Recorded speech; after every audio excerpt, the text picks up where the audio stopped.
the nature of circumstances is a very interesting and important and complicated element of St. Thomas's explanation of the nature of human action.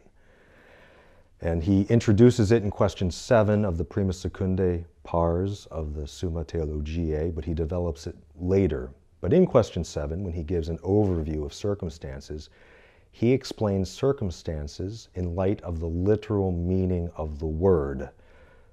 To circumstances literally mean to stand around. To stand around.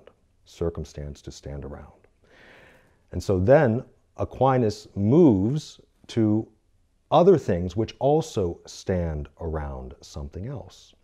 And the thing which anyone who's read Aristotle or any of Aquinas' other writings is not surprised that he goes to the difference, but also the relation between substance and accidents. Substances exist in themselves. Accidents exist in something else. Substances exist in themselves, and accidents exist in substances, around substances, in relation to substances. And so when we apply this to human action, actions, like substances, are things. Actions aren't substances, but they're like substances insofar as they're both real things. Actions are real, substances are real. And then he says circumstances are like the accidents in relation to substances, but with regard to human action. So, to give a concrete example, let's take one substance, a human person, a concrete thing. And one substance is hair color, voice, sound, things like that. But let's talk about height. It is not essential to be a human person that you be 5 foot, 6 foot, or 10 foot. You are fully a human person if you are 5 foot or under, or 5 foot and over. Why? Because the nature of the human person as a substance doesn't have a specific determinate height associated with it. The accident of height is something that does not exist in itself, but exists in the nature of what it means to be the substance of a human person. Now, when we hear this about accidents, we think immediately, well, then accidents aren't important. Substances are the only things that are important. However, this isn't true because even those accidents, like height, are not substantial, they're not essential. They can play a very prominent role in one's activity. For example, if you're a human person and you're 5 foot tall, that's very different than if you're a human person with the accident of being 10 feet tall. So even though height, as an example of an accident, is not essential to a substance, they are important. And even though circumstances are not of their nature the substance or the essence, the object of an act itself, they too are important. So the circumstances stand around an action as accidental to an action, and they qualify an action in ways that can be very important. And Thomas says, using the philosophers who preceded him, he says, circumstances which qualify actions are usually the answers, the qualities that are offered in response to the questions who, what, where, when, and how. Who, what, where, when, and how in general.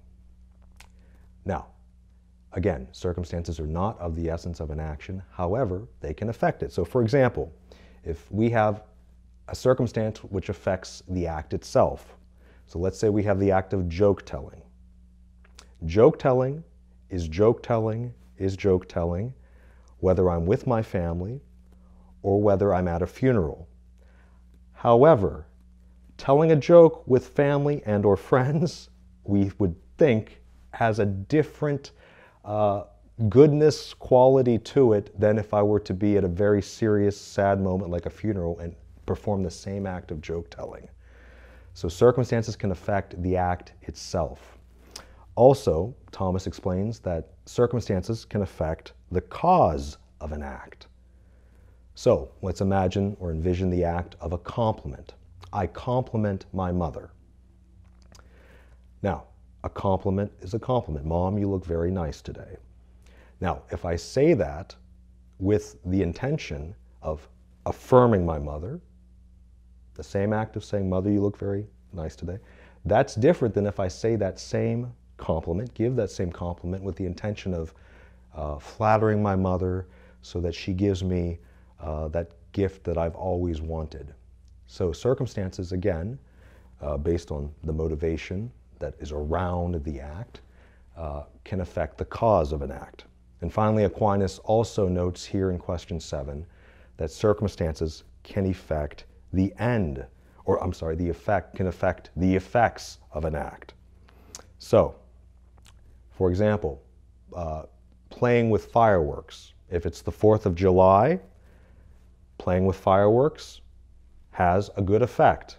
It brings forth happiness, amusement, pleasure for a family having a barbecue and having fireworks on the 4th of July. But if we're hiding from people searching for us to do us harm, and I decide to light some fireworks at that moment, making much noise, rather than having the effect of bringing joy and pleasure and conviviality with my family, that actually has the effect of alerting those who are searching for me to my location and resulting in harm. So that's also a difference that's not insignificant. So to summarize again, Thomas says circumstances stand around an act. They don't pertain to the essence of an act, but they can effect an act, just as accidents like height can affect a substance. And he says that these circumstances are usually differentiated according to questions like how, what, where, when, and why. And he also says that circumstances can affect the act itself, the cause of an act, and the effect of an act.